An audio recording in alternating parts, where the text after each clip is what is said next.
Happening right now in Iceland, a volcano is erupting. It is spewing hot lava, spouting toxic fumes into the sky. This started late last night on a southwestern peninsula. It's almost like a meditative view. I love watching this. It's so relaxing, but it's also potentially very dangerous as well. These are some dramatic overnight pictures showing that orange glow created by the lava's flow. The molten rock is now pushing through a crack that's about 2 miles long. You see some aerial footage of it here.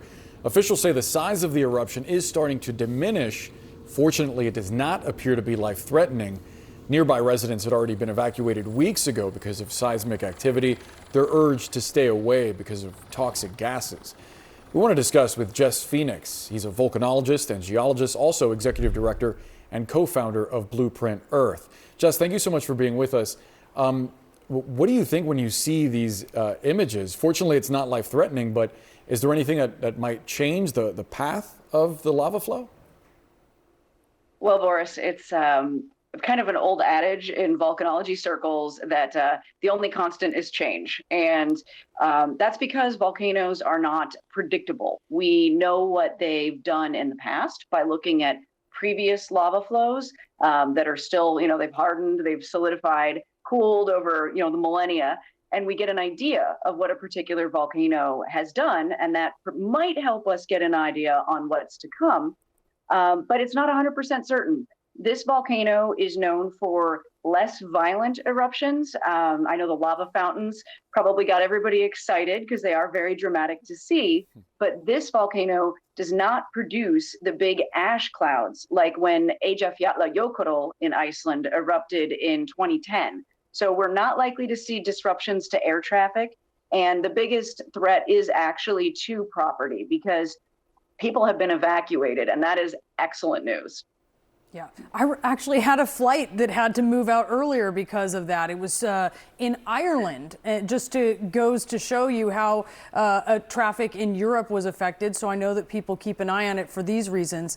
What would change dramatically here the path of this going towards populated areas? Well, it's actually connected to something called the Mid-Atlantic Spreading Ridge. It's basically like a giant zipper in the Earth's crust almost. And the North American and the European plates, tectonic plates, are being pushed apart as magma comes up from beneath the crust.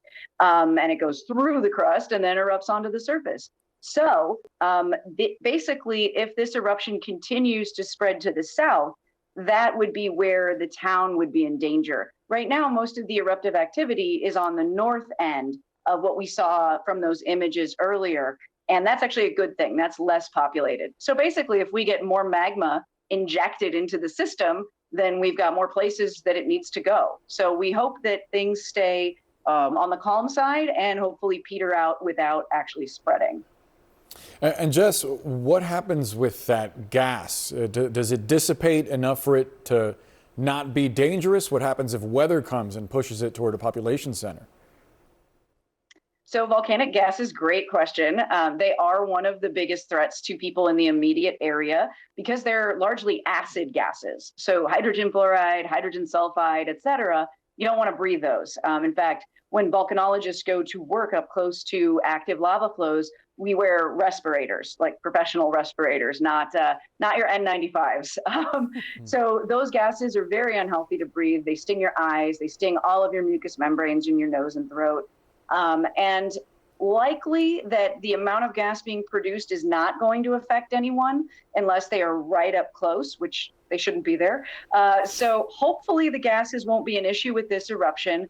And honestly, if this one stays the way it is, that is the best case scenario. Jess, we are mesmerized along with you watching this, and we certainly appreciate all of your expertise. Thank you.